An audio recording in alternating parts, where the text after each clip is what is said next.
Good afternoon, and a virtual welcome to Guru Gobind Singh Foundation in Rockville, Maryland.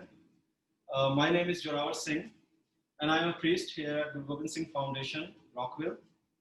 I moved here in this area in 2019, and looking forward to connecting with you all. Hi, my name is Harvi and I'm a sophomore at GW, and we moved here, at least my family and I moved here in 2015, and we've been coming here. This is our local place of worship since then. So to start off, I'm going to explain a little bit about what our faith is, because it's largely unknown throughout the US and throughout the world. And then following that, we're going to jump right into our dish and explain a little bit about that. So to start off, we're part of the Sikh faith. So our religion is incredibly young. It's only 550 years old, and that was this year, marked the anniversary of that. It was started in 1469, and we have a few core beliefs. One is equality, one is justice for all, and another major tenet of our faith is service without any expectation of reward. So we are going to make Karah Parshad, a dish today. It's a traditional dish we call Karah Parshad, right? So let's introduce the ingredients. So the ingredients for this dish are incredibly simple. The first is whole wheat flour. So this is, anyone can pick up anywhere. Yeah. The following ingredient is clarified butter. And if someone doesn't have clarified butter, they can easily switch in normal butter. Yeah. And the third ingredient is sugar. And we use white sugar. And then the last ingredient is water as well. So I'm going to start off and explain a little bit about the significance of this dish and really explain why it's a big representation of our faith. So to start off, this dish was created by our first guru, or our first spiritual leader, and he came up with this dish with a few symbolic meanings. So first of all, with these 4 simple ingredients, anyone can make it, and it's accessible to everyone. So this was incredibly helpful with doubling down on the idea of equality in our faith. So by showing you don't need any sort of special equipment, you don't need anything that's hard to find. With these 4 ingredients, 2 pans and a flame, we can make this dish. Following that, this dish is used to symbolize the end of a service. So at the end of every single service in the Sikh faith, we serve this dish, and it's something sweet. It lightens your palate at the end of the service, and it's a constant reminder of the unity of the faith. So the first step, we'll start. So we're going to light our flames now, and I'm going to go over the proportions and the quantities of all the ingredients. So one thing that's really nice about this dish is that it's in a just very low flame. Just start with very low flame, and we measured with this cup, and this is a 1 cup of clarified butter. Yeah. So we add our clarified butter and our flour into 1 pan. And the beautiful thing about this dish is that the proportions and the measurements are incredibly simple. As long as we follow a ratio of 3 parts water to 1 part sugar to 1 part flour to 1 part butter, this recipe is going to work out. So after putting the clarified butter, we're gonna add some water on another pan. 3 times of water. So now we have 1 pan on a low flame, and that's the clarified butter. So what that's really doing is melting down and coating the inside of the pan. Following that, we're adding 3 cups of water to a second pan, and that we're going to mix our sugar with. So the water's been added. We're going to put that on a medium flame, and that's just when we add the sugar later on. It's going to start to dissolve really quickly and really nicely. So what I'm doing now is just mixing that sugar water together. Yeah.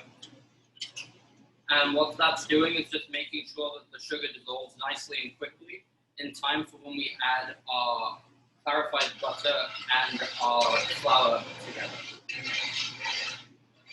So now what we're going to do is I'm just going to show this pan lightly. If you could tilt the camera down a little bit. just so they can see the inside of this pan. Let me move it up. You can see that that butter is really melted and it's coating a nice bit of the pan.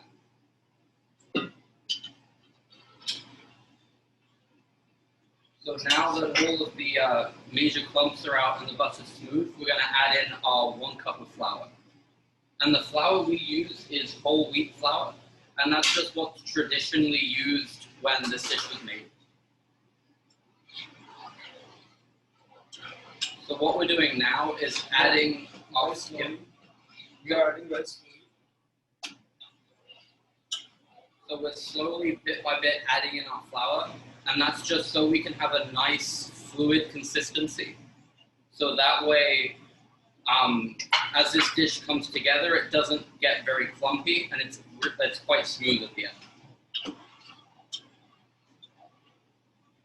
So one feature of this dish that is quite constant is the mixing and the stir. So pretty much at all times, the pot on the right that has the butter and the flour mixture, that's constantly going to be stirred and constantly going to be mixed. Because if we end up leaving it to sit for a while, it'll end up burning on the bottom, or we'll have clumps on the sides, and those will end up burning as well. So if you lift the camera up a little bit. There we go. I think you can start to see at the bottom of the frame this butter and flour solution becoming quite runny and quite liquidy. And if you can show, if you want to pick up the spoon, you can see how fluid it is and how smooth we've gotten this mixture to be. So as we're stirring and mixing, we're waiting for 2 things. The first is that all the sugar dissolves into the water. And the second thing is that our flour and butter are cooking properly. So with that, we're looking for 2 major things. We're looking for first a golden brown color, and that we're going to see is kind of dark. It's on the darker end of gold, and it's more so brown. And after that, we're going to look for a really nice sweet smell to come up.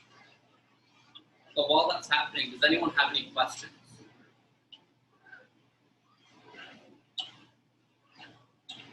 This is David at the IFC. We don't have a lot of questions in the chat so far, but I just want to say thanks to all of you there at the Gurdwara. You've been feeding thousands of people in the Metro community, and it's made a real difference in a very complicated time. You've all been working very hard to feed the people, and it's a beautiful thing. I just wanted to say thanks. Well, thank you so much for having me. So while this is cooking, I'll explain a little bit about the project that we've been running since early July or late April, since April. Yeah. And so what we've been doing is we've been preparing 500 hot meals a day, and those have been shipped out to local distribution centers and local food pantries. And then on Sundays, from 10 o'clock to 2 o'clock, we host a drive-through. And that's really anyone can come. We don't ask any questions. We have fresh produce. We have cool milk. And then in addition to that, we also have our hot meals as well.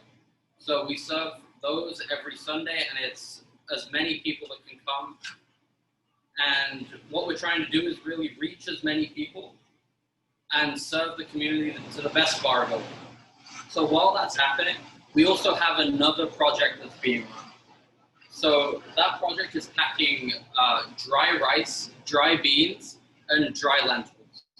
And so far we packed those, and we work with the county to ship them out to different groups and churches, and they distribute it to their members.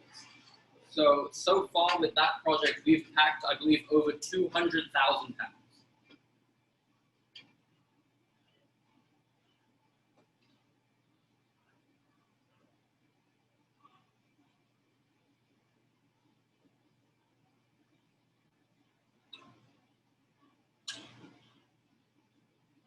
So I think one comment that I just saw in the chat is that this is a dish that takes 2 people to make. And one thing that I want to point out, I think Joraver Singh here can expand a little bit more, is that it really takes one person. So I think we're splitting it into 2 jobs just so we both have something to do. But really when it's actually made, the sugar water isn't consistently stirred, it's just the one pot that is. So if you'd like to explain how we formally make it with our prayer and our fast and what goes into it.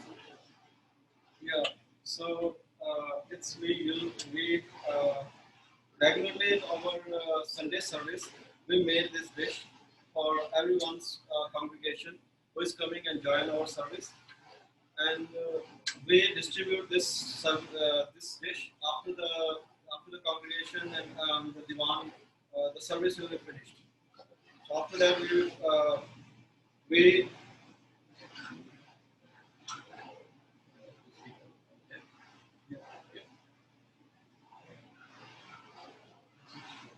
Okay.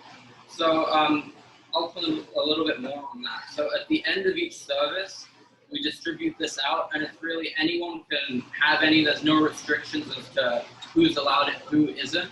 And the beautiful thing about this dish is that I think I mentioned it earlier. It applies to all ages. yeah. So it's The child can eat, the younger can eat, and the old age can eat. So it's really anyone from 0 to 99 and above that's able to have this dish. And that's one thing that once again reinforces equality in our faith. Because there's no restrictions as to who can have it, who can't have it. Yeah. So everyone can have this dish, whether he is our community, he is in our community, he belongs to from Hindu faith, from Christian or Muslims. Anyone can take this dish. We don't ask who are you or something. Exactly. So I think another question that popped up a little bit earlier was whether or not we can add greens to this dish. And to give a bit of an idea as to once this comes together, it's pretty much a dessert style dish. So it's very sweet. You can taste the butter and the sugar, and it has that very like comfort food style feeling to it. So traditionally, no, we wouldn't add greens, but I'm sure there's someone that's inventive who would figure out a way to make it work.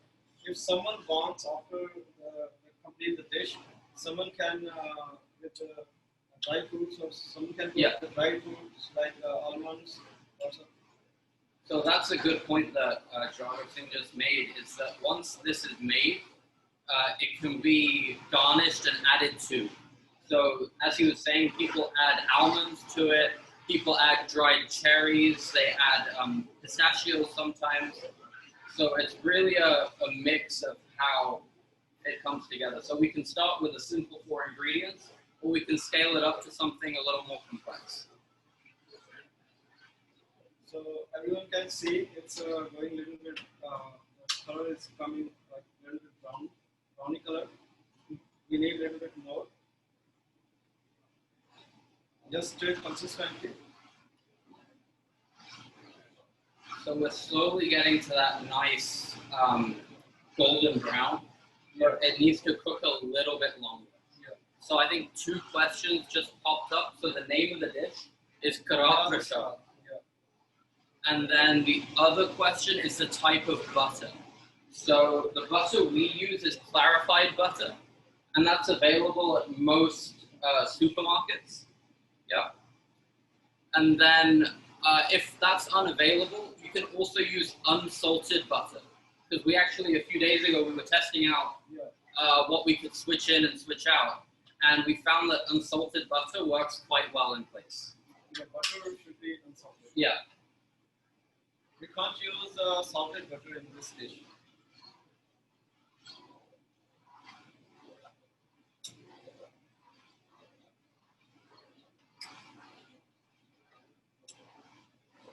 Is there any question? Okay, so another question is this like a drink or a soup? So, if you want to explain. Okay, so the dish is neither. So once we add the water to the flour and butter mixture, it starts to solidify. And you'll see at the end that it's actually quite a solid solution.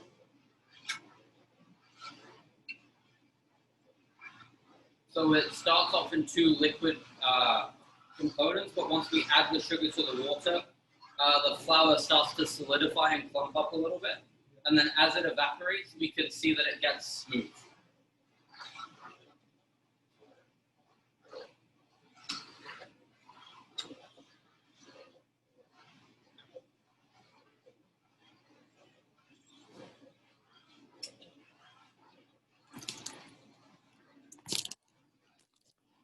So we can see it's starting to get to that nice golden brown color.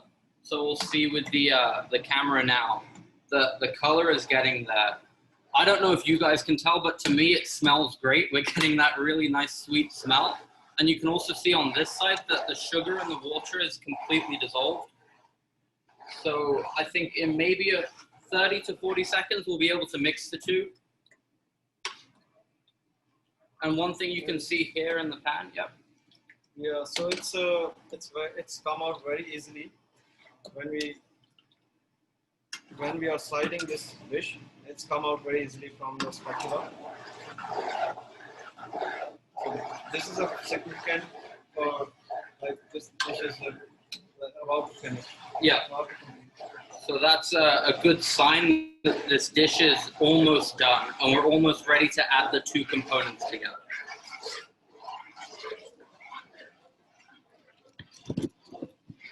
Right. So now we are going to add the sugar water. Yeah. So if you want to add the sugar water, I can mix it together. Yeah. So I'm going to take the spoon out. So one thing to be mindful of, if anyone is making this at home alongside with us, is when you add the sugar and the water together, it's very important to be careful because we are technically mixing an oil and a water at a very high heat. So you can see now that it's steaming up. We get a lot of steam and a lot of smoke. So you have to add it bit by bit and stir as you get added. So just to jump back to that point earlier about if one person was making this, you would have one hand stirring and then the other hand adding in the water. So we can see already that this is starting to solidify and it's starting to clump up. You can see it moves as one big piece. And now we're just going to move this to a low flame from a medium flame, just so it really takes its time to cook and it takes its time to boil out the water.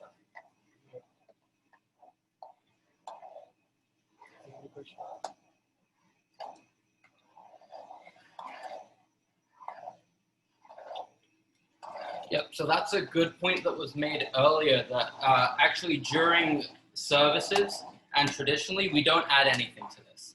I was mentioning earlier that people do like to make this at home because it is a very nice comfort food. It tastes great, it's really sweet, and on top of that, they can add whatever they like.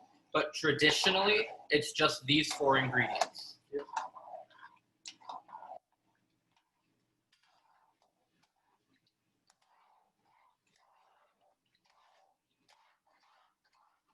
So you can see now as it mixes, if you look towards the edges, nothing is really sticking to the sides. There's a bit of residue from earlier on, but what we're working with now is completely sliding around freely within the pan.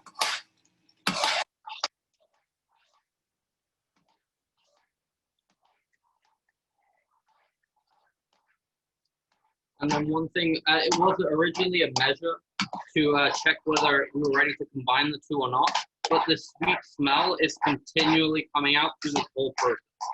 So right until we're ready to put it in our final bowl to serve, we're going to have that really nice sweet smell. So we need to wait until the fat comes from the corners. So that is how we check that it's finished. So there are 2 things we can do. The first is we see that it doesn't stick to our spatula at all. We can see now that if I pour it off, there's still a bit that sticks to it. And then the other thing that was just mentioned is that the butter starts to come up at the edges. And we can see really around the edge of the pot that you get a very slight yellow liquid that comes to the top.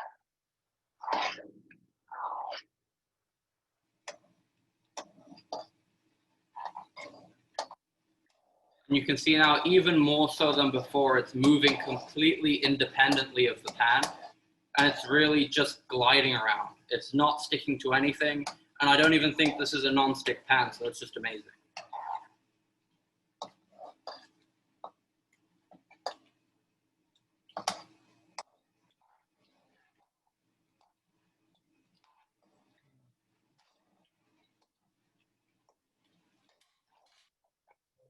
So yeah. So now we can see, you just saw him dipping the spatula in and out. We can see that nothing sticks to it.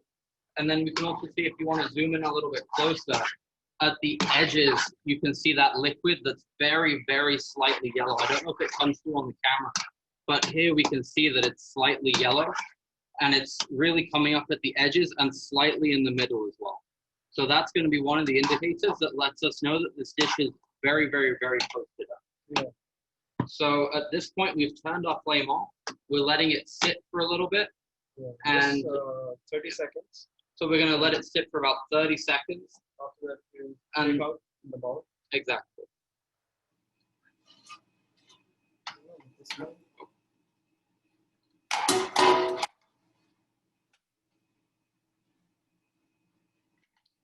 So we've had one question that I'm actually not sure about, of whether we can freeze and reheat this after it's cooked.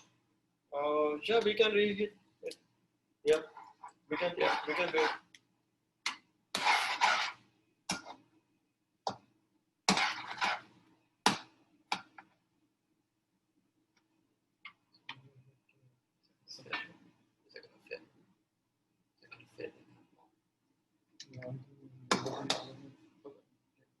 Yep. So as this is finishing up, we can see that right under here and under here, the butter has come to the top.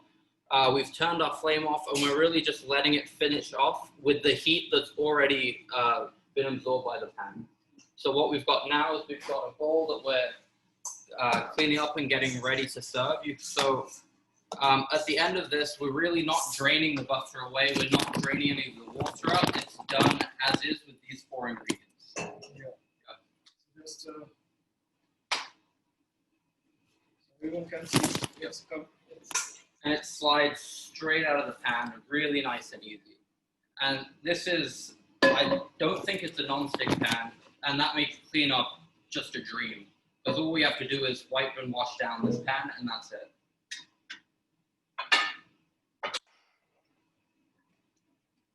And there we go. That is Karah Parshad. So are there any final questions? Is there anything that you guys are curious about? This is David from the IFC again. One thing you mentioned was because this is a dish for all generations. Is there a particular aspect of making this dish that you think kids really enjoy, like young kids? So I think, so I'll mention at least the first time I remember seeing this made, it was in a really big pot, and it was one of our summer camps. And one thing that it jumped straight out to me was all of the steam that came up. It was really intriguing. It's really great. And then even if, as the majority of the congregation, when this is made, they don't come down to see, it's made in the kitchen and brought up to them. Yeah. And one thing that appeals to a lot of kids is its very sweet taste. It's almost like candy from a candy shop. It's that sweet. It's that nice. Yeah, and healthy too. And it's healthy as well, because we have 4 simple ingredients. A lot of it is water and flour, and they're really what hold the dish together. So typically how we would serve it is we'd let it cool down a little bit, we'd mix it together, and then it would be served by hand. So it's picked up from all in the days of the pandemic, served by glove. So it's picked up in one hand and placed into the hands of each member of the congregation.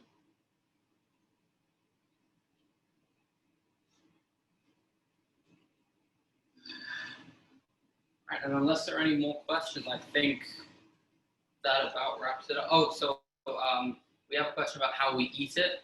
So it's basically like, if you can imagine eating a chocolate mousse where it clumps together, but it's still kind of liquid, where if you were to put it on a plate and hold it sideways, it would run down the plate, but otherwise it stays together. It's eaten similarly to that, and it's gone straight from hand into mouth. Yeah.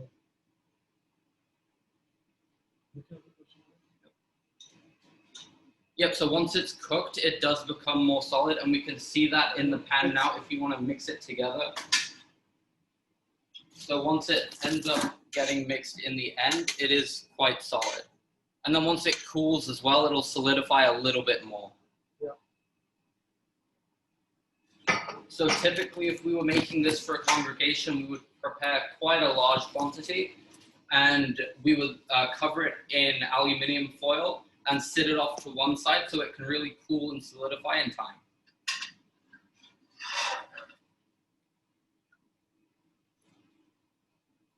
Yeah, so it's not hard, it's quite soft, but it does solidify enough that it acts as a solid.